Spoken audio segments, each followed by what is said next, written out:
Friends, welcome my YouTube channel AC study classes. Friends, AC study classes में आप सभी का बहुत बहुत स्वागत है। आज आपको इस क्लास में ईवीएस के मोस्ट इम्पोर्टेंट क्वेश्चन पढ़ने के लिए मिलेंगे। तो अगर आपको ये वीडियो अच्छा लगे तो एक लाइक ज़रूर कर देना, और अगर आप हमारे चैनल पर नए हैं तो चैनल को सब्सक्राइब कर लेना।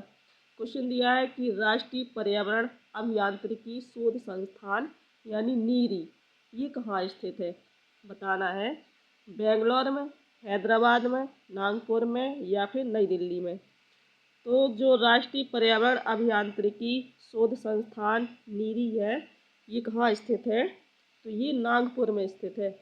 सी ऑप्शन सही हो जाएगा। अगला क्वेश्चन है कि सतत विकास के लिए आवश्यक है क्या।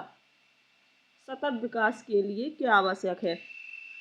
जैविक विविधता का संरक्षण, प्रदूषण का निरोध एवं नियंत्रण, निर्धनता को घटाना या फिर उपरोक्त सभी।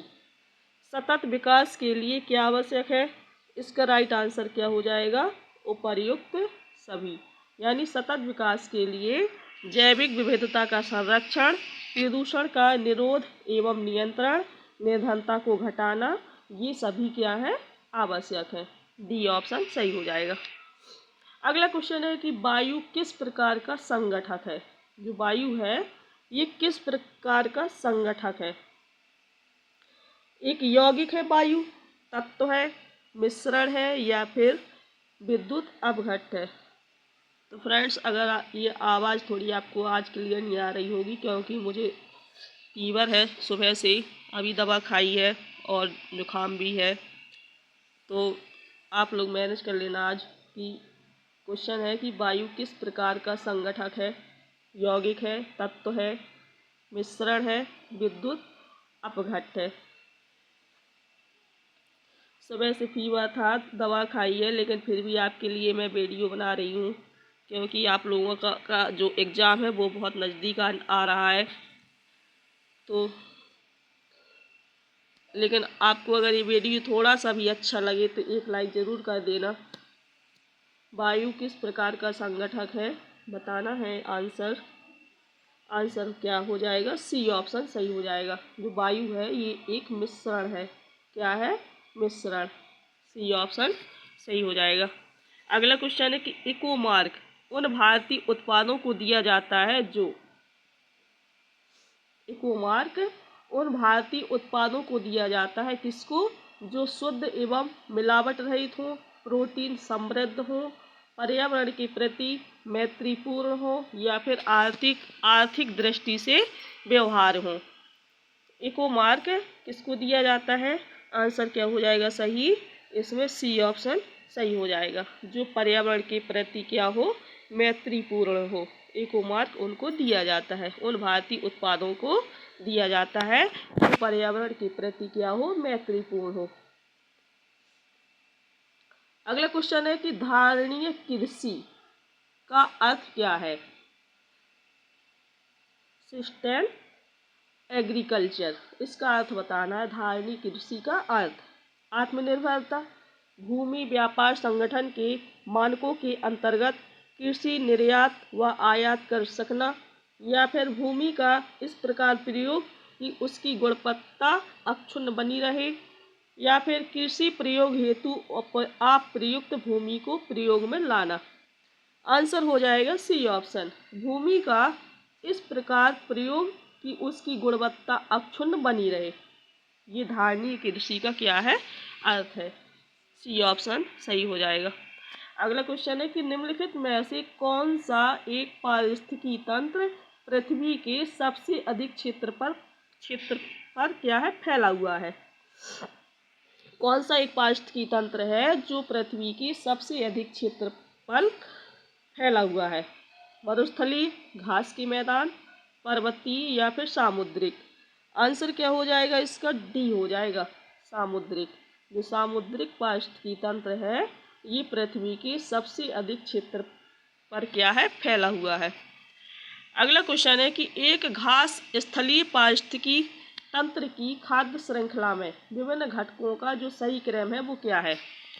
एक घास स्थलीय पारिस्थितिकी तंत्र की खाद्य श्रृंखला में विभिन्न घटकों का सही क्रम बताना है। घास, टिड्डा, मेढक, सर्प।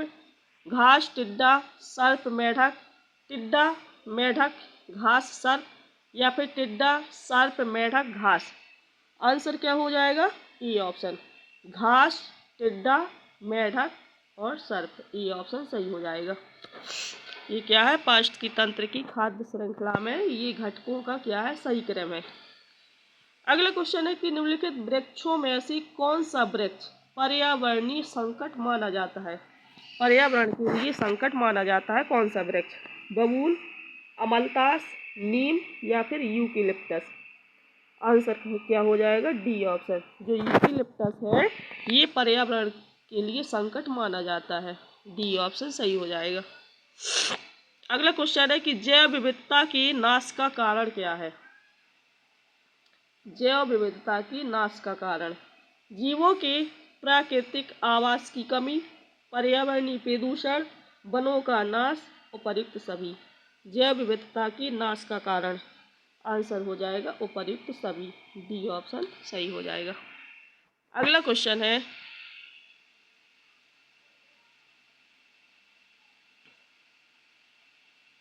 निम्नलिखित भारतीय पक्षियों में कौन सी अत्यधिक संकटापन्न किस्म है? निम्नलिखित भारतीय पक्षियों में कौन सी अत्यधिक संकटापन्न किस्म है? बताना है। Golden oriole, great Indian bustard, Indian fantail pigeon या फिर इंडियन सनबर्ड। आंसर क्या हो जाएगा इसका? बी ऑप्शन सही हो जाएगा, great Indian bustard. B option सही हो जाएगा। अगला क्वेश्चन है कि सर्वाधिक जैव विविधता कहाँ पाई जाती है? जो सबसे अधिक जैव विविधता है ये कहाँ पाई जाती है? उष्ण कटिबंधीय वर्षा वनों में, शीतोष्ण कटिबंधीय वनों में, शंकुधारी वनों में या उत्तर ध्रुवीय वनों में। आंसर क्या हो जाएगा? ए ऑप्शन, जो सबसे अधिक जैव विविधता है ये उष्ण कटिबंधीय वर्षा वनों में पाई जाती है। ए ऑप्शन सही हो जाएगा। अगला क्वेश्चन है कि सबसे अधिक जैव विविधता पाई जाती है, सर्वाधिक जैव विविधता ये कहाँ पाई जाती है? बताना है। शांत घाटी में केरल, कश्मीर में, सुरमा घाटी में या फिर फूलों की घाटी में। तो सबसे अधिक जैव विविधता पाई जाती है कहाँ पर? आंसर क्या हो जाएगा? ये शांत घाटी केरल में पाई जाती है। ये ऑप्शन सही हो जाएगा। अगला क्वेश्चन है कि जीवमंडल आरक्षित परिरक्षण क्षेत्र है कौन सा? जीवमंडल आरक्षित परिरक्षण क्षेत्र घास स्थल की, कृषि उत्पादन की, वायुमंडलीय संतुलन की या फिर आनुवांशिक विभिन्नता की। आंसर हो जाएगा सी ऑप्शन, जीवमंडल जो आरक्षित परिरक्षण क्षेत्र है वो है वायुमंडलीय संतुलन की। अगला क्वेश्चन है कि हरित गृह प्रभाव का अर्थ क्या है? बताना है।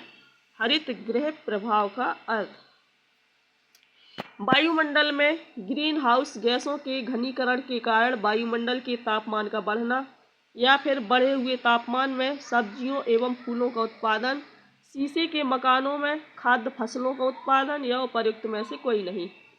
राइट आंसर हो जाएगा ए ऑप्शन, हरित गृह प्रभाव का अर्थ क्या है? वायुमंडल में ग्रीन हाउस गैसों के घनीकरण के कारण वायुमंडल के तापमान का बढ़ना। ये ऑप्शन सही हो जाएगा।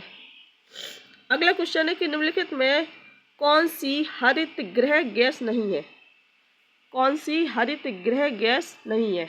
बताना है। Carbon dioxide, methane, nitrous oxide या फिर नाइट्रोजन। आंसर हो जाएगा डी ऑप्शन, कौन सी हरित गृह गैस नहीं है? तो ये है नाइट्रोजन। डी ऑप्शन सही हो जाएगा। अगला क्वेश्चन है कि ओजोन परत मुख्यतः कहाँ पाई जाती है? ओजोन परत क्षोभमंडल में, मध्यमंडल में, समताप मंडल में या फिर वायुमंडल में। ओजोन परत कहाँ पाई जाती है? तो इसका आंसर हो जाएगा समताप मंडल में। सी ऑप्शन सही हो जाएगा। अगला क्वेश्चन है कि हमारे देश के निम्नलिखित राज्यों में से किस राज्य में वन का सबसे अधिक क्षेत्र है? हमारे देश के निम्नलिखित राज्यों में से किस राज्य में वन का सबसे अधिक क्षेत्र है? किस क्षेत्र में सबसे अधिक वन है, ये बताना है। केरल में, उत्तर प्रदेश में, मध्य प्रदेश में या फिर राजस्थान में। इसका आंसर हो जाएगा कौन सा, सी ऑप्शन, मध्य प्रदेश में। हमारे देश के मध्य प्रदेश में सबसे अधिक वनों का क्या है, क्षेत्रफल है। अगला क्वेश्चन है कि भारत में न्यूनतम जनसंख्या वाला जिला कौन सा है। अंजा, लेह, दिबांग घाटी या फिर लागलैंग। तो न्यूनतम जनसंख्या वाला जिला कौन सा है, राइट आंसर हो जाएगा सी ऑप्शन, दिबांग घाटी। अगला क्वेश्चन है कि भारत में मैंग्रोव वनस्पति या ज्वारी वन ये मुख्यतः पाई जाती है कहाँ पर। भारत में जो मैंग्रोव या ज्वारी वन है ये कहाँ पाई जाती है, वनस्पति मालाबार तट में, सुंदरवन में, कच्छ का रण में या फिर दंडकारण्य में। आंसर क्या हो जाएगा, बी ऑप्शन सही, सुंदरवन में। मैंग्रोव वन वनस्पति ये सुंदरवन में पाई जाती है, बी ऑप्शन सही हो जाएगा। अगला क्वेश्चन है कि भारतीय वन्य जीव संस्थान कहाँ स्थित है। भारतीय वन्य जीव संस्थान नई दिल्ली, शिमला, देहरादून या फिर भोपाल। आंसर हो जाएगा सी ऑप्शन, भारतीय जो वन्य जीव संस्थान है ये देहरादून में स्थित है, सी ऑप्शन सही हो जाएगा। अगला क्वेश्चन है कि भारत का सर्वप्रथम राष्ट्रीय उद्यान कौन सा है। सर्वप्रथम राष्ट्रीय उद्यान, कान्हा राष्ट्रीय उद्यान, दुधवा राष्ट्रीय उद्यान, राजाजी राष्ट्रीय उद्यान या फिर कार्बेट राष्ट्रीय उद्यान। आंसर हो जाएगा डी ऑप्शन, भारत का जो सर्वप्रथम राष्ट्रीय उद्यान है वो है कार्बेट राष्ट्रीय उद्यान, यानी डी ऑप्शन सही हो जाएगा इसमें। तो फ्रेंड्स, अगर ये वीडियो अच्छा लगा हो तो लाइक कर देना, चैनल को भी सब्सक्राइब कर लेना।